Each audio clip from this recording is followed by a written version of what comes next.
Hi everyone, this is Marie, and today we're going to create a seasonal tag. We're going to quill a snowman.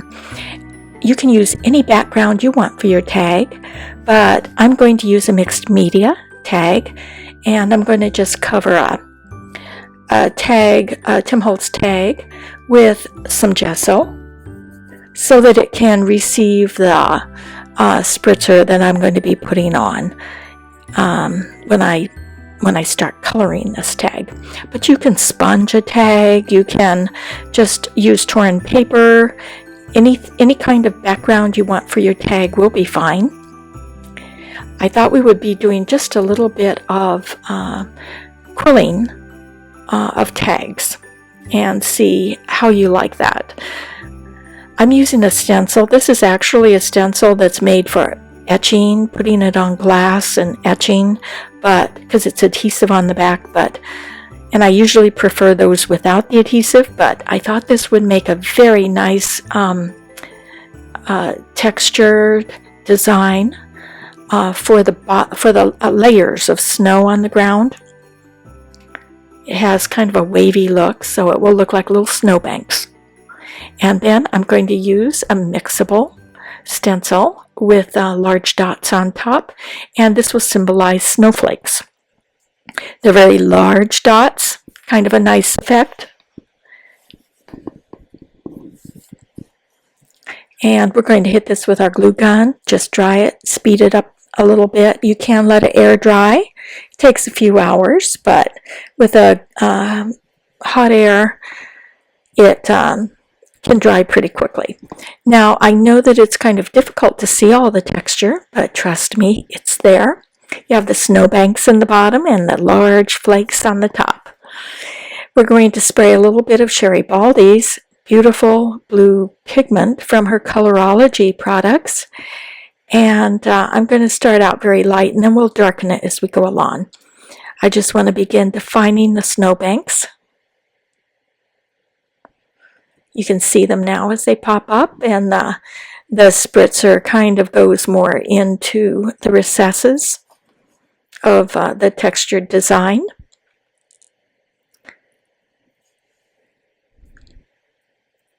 And then the top, we're just going to put some little dabs up where the little snowflakes are coming down. Again, this would be beautiful just with a sponged background of your choice. We'll be doing that too in the near future. But right now I wanted to just try to put a little bit of a textured multimedia background on this particular one. Doing a little dab here of the snowflakes and using my water brush to just kind of spread that out a little bit. And I'm going to take actually, I didn't have a paper towel, so I'm using a Kleenex, but I'm just kind of dabbing it and applying a little bit more color this way, especially to the outer edges, kind of to allow the eye to pull a little bit inward toward where the focal image is going to be. And I like it a little bit heavier on the bottom.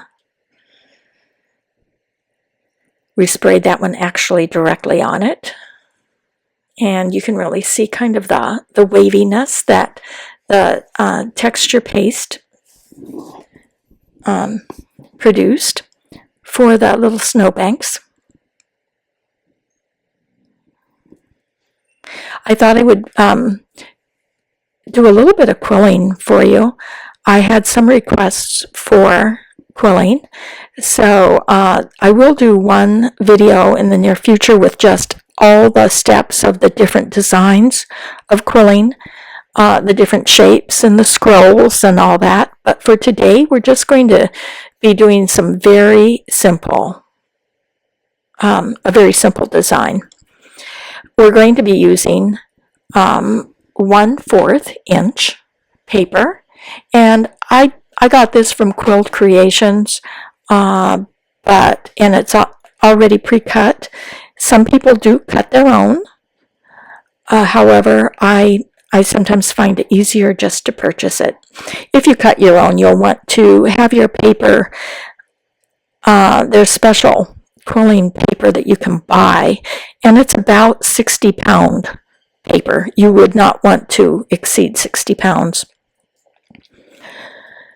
Now, as I'm going to remove this, you'll notice I cut a little slit in the top of my paper, and I'm taking the 2 inner strips of paper from the inner side, and I'm tearing it off and just going to ease them out of the bag without having to remove all of my quilling paper. This is a tip that the owner actually of Quilled Creations suggests. And I thought it was a wonderful idea because nothing's worse than having quilling paper out of the bag and not being able to store it properly. Many people use 1/8 inch. I like 1/8 inch, but I thought to start with we'd use 1/4. It's a little wider and you might be able to get better control. I'm going to be using any glue will work, any PVA type of glue. And you're going to need scissors and you're going to need a slotted quilling tool. The one I have has a little slit in the top, and this is very easy for those just beginning to use because it will help hold the paper. See, there's a little slot right there. And you slip the paper right in between there, like that, and then you can bring it to the end and start to roll. Some more experienced quillers will actually use an unslotted. It's just pointed, and they just roll that with their finger, but it takes a little bit of practice. So we're going to start with a slotted. And then we have this template to be able to use. There are a couple types. The back side of the corkboard has the same circles, and they're circle guides, templates. And I always use straight pins to help hold my work down. So you see on the back, I like to write the length, by inches across because it helps me be consistent in tearing my paper. Now on this I'm using the slotted quilling tool. I'm going to slip the paper right in there and then begin turning really gently. You don't want a lot of tension on your paper at this time.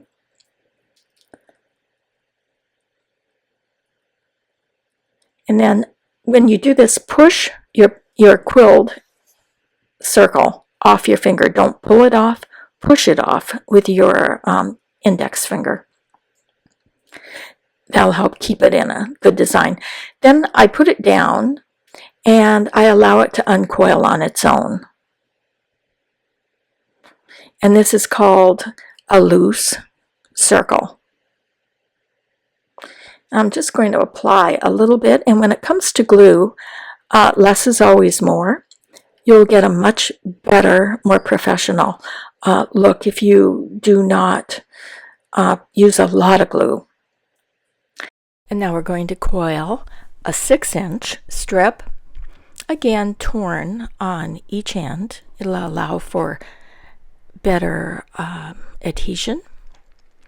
Allow it to uncoil on its own and put a small amount of glue on the edge and let that dry.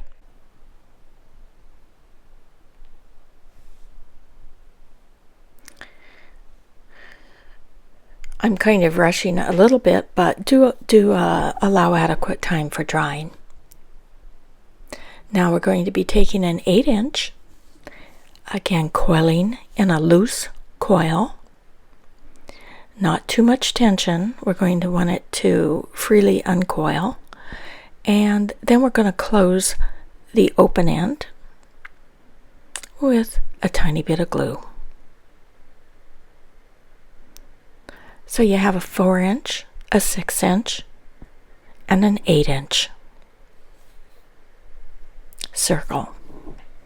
Now if we were going to do a flower or something, we would want each of the coils to be fairly uniform, so that's when we would flip this over and use our actual template and allow it to uncoil in the template.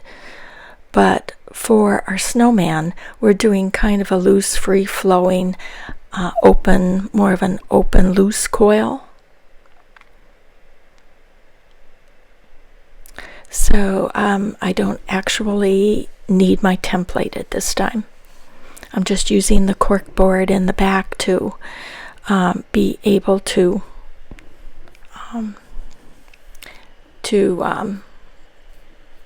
stabilize it. Now we're going to take an 8-inch black strip and we're going to create a little top hat for the snowman. Again, coiling it loose, not tight, pushing it off, not pulling it off, and allow it to uncoil naturally. Adhere some glue.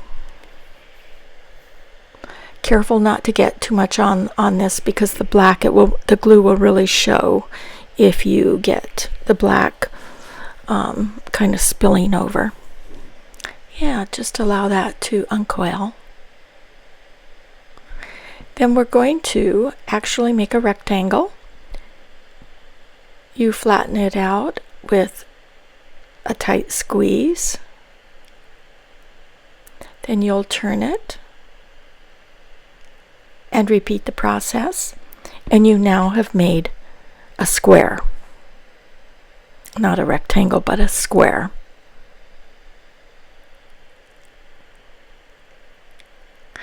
And I'm kind of making the underside a little concave so it fits and snugs right up against the head of the snowman.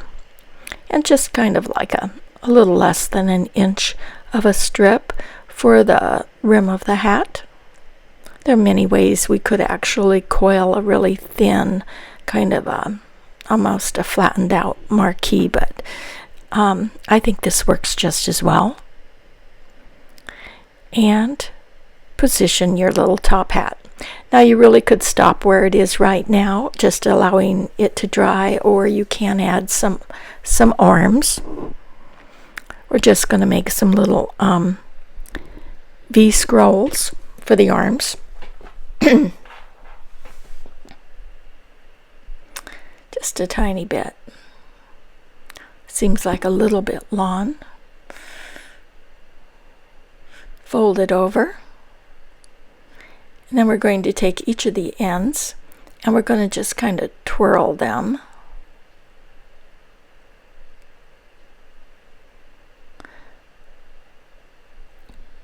Toward you on each side. Kind of giving the effect of a little branch, the arm branches that we used to stick in as kids. And then adhere it and allow it to dry and repeat that process on the other side. You can decorate with dots or little eyes, anything you want for the nose and the eyes if you want.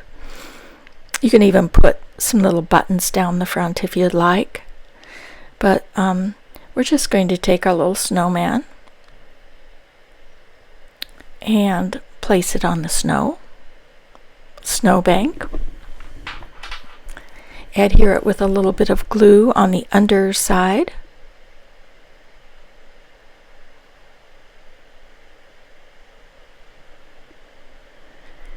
And you'll see I did take my tag and layer it with about 1/8 of an inch around each side so that on the back side I'll be able to label it with a to and a from, if I choose to not put this tag on a card.